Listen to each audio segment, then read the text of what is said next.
For the latest in strategic affairs, subscribe to our YouTube channel. Click the bell icon for more updates. Did you know that 1.3 billion Indians today own the foundational identity called Aadhaar?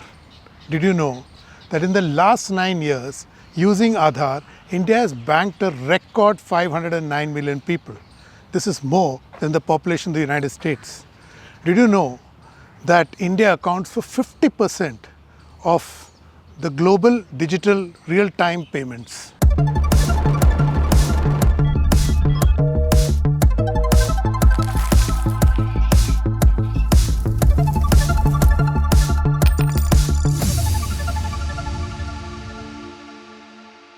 Hello and welcome to another edition of Capital Calculus. I'm your host Anil Padmanabhan. Little under a week ago, the leaders of the G20 group of countries converged in New Delhi. This was a remarkable moment for both the world and India because this meeting generated a consensus on even contentious issues.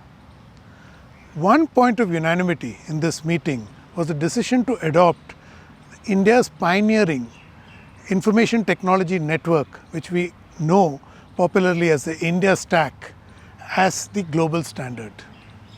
The India Stack, which is based on the foundation of Aadhaar, inspired the country to bank a record 509 million people in the last 9 years. In fact, analysts believe that it would normally have taken India 47 years to pull this off. The global endorsement, particularly of the G20, of this India Stack, is a big leg up for the country because it's implicitly and explicitly acknowledging that India's way of tapping DPGs or digital public goods to leapfrog development is now a global standard. To flesh this out and more, we spoke to Rahul Matthan. Rahul is a partner at Trilegal, but he is also someone who has closely witnessed and influenced the evolution of the India Stack. I began by asking Rahul on his thoughts on what seemed to be some kind of a coup that India pulled off at the G20 summit. Absolutely. I think you need to put it in context because last year, this time, no one, not the 20 countries, virtually no one other than India, was thinking about digitization in the context of what we've now come to call the DPI approach. And so, as you know, for all sorts of multilateral agreements, that is an extraordinarily short period of time.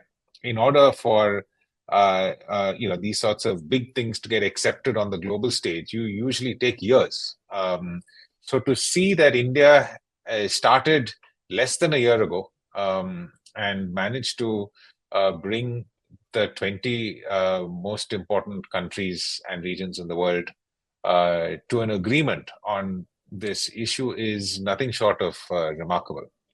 I wouldn't say it's a coup because that sounds sort of negative, but it's an extraordinary achievement to be able to go from 0 to 100 in such a short period of time. So Rahul, how did India manage to pull this off? So what really helped India was the fact that it had already a 15-year track record of success with digital public infrastructure.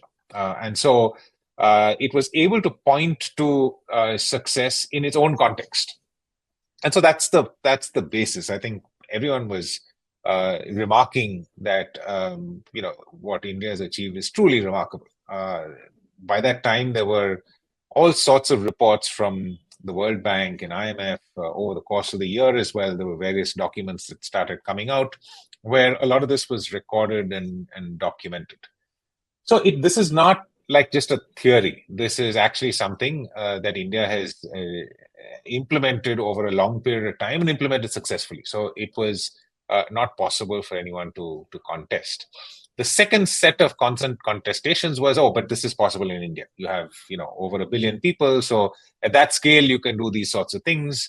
You also have arguably one of the best IT ecosystems in the world. And so it's possible to do. So it won't be possible anywhere else. So I think, as you can see, there were at every stage there were questions that were being asked as to whether this is something that is relevant for a global discussion. And to answer your question, the way India managed to get this through to consensus is by constantly answering those questions and saying that, this is possible regardless of where you are, regardless of who you are, and it is important regardless of where you are, regardless of who you are.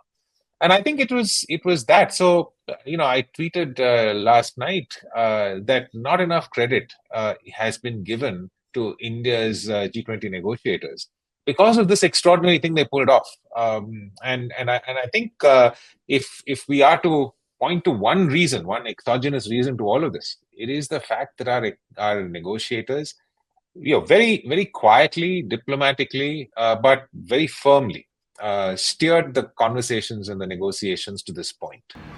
What is a DPI, or Digital Public Infrastructure? Fundamentally, it is an open, interoperable set of building blocks that can be put together in different combinations to create various solutions. And I think really the characteristic of Indian DPI is that is what it is. There are foundational building blocks. There are various very, very interesting, innovative solutions. DPGs, or digital public goods, have permeated our lives in so many ways, whether it's Aadhaar, UPI, CoWIN, and so on. What is this concept of a DPG? It's actually very simple. You take individual digital building blocks, just like we do for building blocks for children, put them together to create any function we want. Each of these digital building blocks solves for a particular function, and they are interoperable. Take for example Aadhaar, solves for identity. Combine it with a payment block, you get UPI. In fact, another trait of this DPG framework that India has evolved is to address development at population scale. Aadhaar is for 1.3 billion people. Similarly, India has been able to bank 509 million people using a DPG framework. No, absolutely. I think the protocols are extremely simple, and there are many ways to build these digital infrastructure around the world. People have given the responsibility of, say, an ID system to a vendor, and so the vendor will come up with some system, and you will have an ID system, but that ID system will not be interoperable with any other system. Right? The classic example of the benefits of India's approach, which is a fundamentally interoperable approach, it's a building blocks approach. We keep talking about it like you assemble DPIs, like you assemble a Lego. The difference is that ID system, vendor-driven ID system in one country, will not interoperate with the payment system.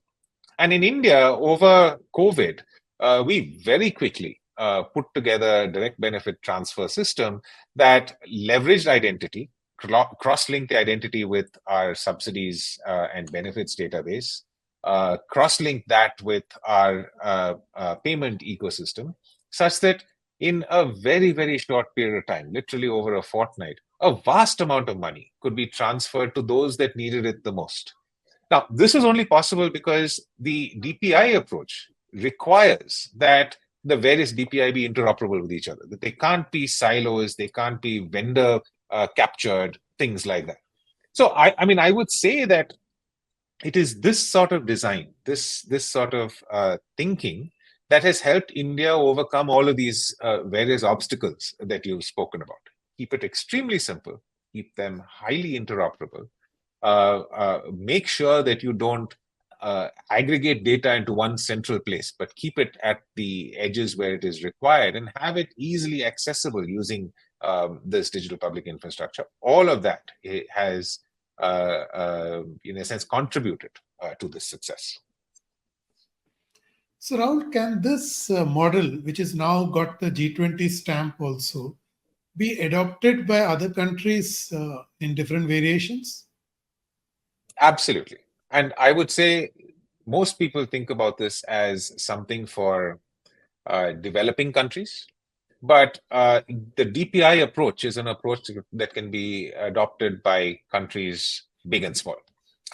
So the simple answer is yes, it can be. And I wanted to push it further to say that even though a lot of us think of this as just something that poor countries can use to get out of poverty and into a higher level of development, DPIs like ONDC that are actually creating ways to think about commerce are solving problems that some of the most advanced countries in the world are currently grappling with.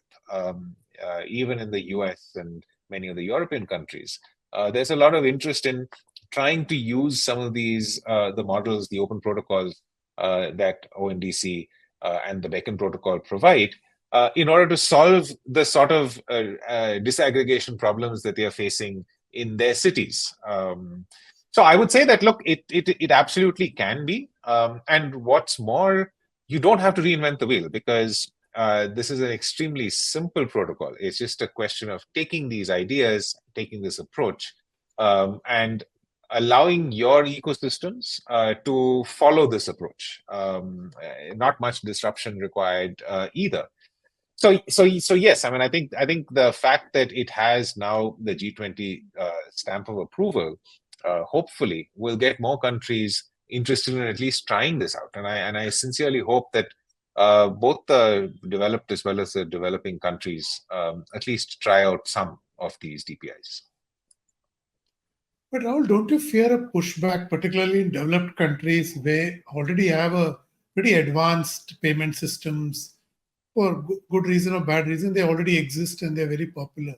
So they also existed in India, but the rise of UPI has marginalized them. So I presume there could be a pushback. So may not succeed in a developed country framework, right? I think each country in its level of development will need to look at different DPIs for what they need. So you're absolutely right. I think if you've got a well-functioning payment system where everyone is banked and no one really has a problem making payments, there's no need to disrupt something which isn't broken. But in those ecosystems, I do know that they are struggling, to find like taxis or to sort out residences that are underutilized or whatever sort of solution. And perhaps that, as I said, the more developed countries would not look to identity, which is a absolutely solved problem in the developed world, will not look to payments, which is largely, with cards, and it's largely efficient. People have solved that. But they would look to these sorts of commerce-based solutions where they are struggling. I know that many of the advanced cities, the capitals of many of these countries, in all of them, this is a big problem. And so, how is it that we can use this idea to solve those problems? So, I mean, I think it's absolutely important to realize that this should not be force-fitted into every country. It should be applied where appropriate, and it should be up to the country to not only apply it but equally to design it to meet their requirements. The only thing that this offers is an approach, and that approach is actually a very simple approach that the government or the regulator has to get involved in, even if it's in a very minimal level, in crafting the protocols so that those protocols can then reflect the regulatory intent of the state, but can benefit from the innovative potential that only the private sector can provide. I think we should just stop thinking that governments can be innovative, because they can't. It's just they're not designed to be innovative. And if we want innovative solutions, we have to allow the private sector to provide those innovative solutions. But we've got to equally recognize that private sector is not going to work in the public interest. The global endorsement of the India Stack has strengthened India's soft power arsenal. So far, it was always known for Bollywood, cuisine, and art. So I'm not an expert at geopolitics, so it's hard for me to really comment on that. But this is certainly, from a layman's perspective, not just a soft power, because if you're comparing it to to Bollywood and IT, that's quite soft. This is something that India is contributing to the global arsenal of tools that no one else has. This is something that India knows how to do, that India can actually help many countries with. it's also something that that is true assistance, because this is not as if India is going to run your ID system for you. I mean, India just doesn't have the bandwidth to do that for 190 countries. But it's more that India is going to show you how to do it, and then you can do it. And there's nothing more, more powerful, I would imagine, for a country than to find that at the end of this exercise that they've actually leapfrogged stages of development. They have achieved in 50, in like 10 years what would take them 50 to achieve. And I think that the ability that India has, that India now brings to the table to do all of this, is a very, very powerful soft power. And so I would call it like a medium power. This is not like military, or this is not like economic, but this is certainly not soft like Bollywood and IT. This certainly is a significant contribution. And I think there's no doubt that it is India's contribution, because no one has built these things out the way India has. And the world, in many ways, is looking to India for its leadership in trying to, one, craft these things better, and to help them build it and roll it out in their own ecosystems. India can claim several takeaways from the just concluded G20 negotiations in New Delhi. Top of the list, obviously, will be its ability to forge a consensus in a very divided world. A manifestation of this is the global endorsement it managed for India's DPG framework, which includes DPGs like Aadhaar. It is an idea made in India. It is not a product made in India. It is something we all use in our daily lives. Now, the rest of the world wants to do the same. Let us soak the moment. Thank you for watching. Don't forget to subscribe to StratNewsGlobal on YouTube. Hit the bell icon so that you don't miss any updates. And if you like the show, please hit the like button. And please do share your thoughts, ideas and suggestions with us. I'm available on Twitter at Capital Calculus. I'll be back next week with another episode. Till then, stay safe.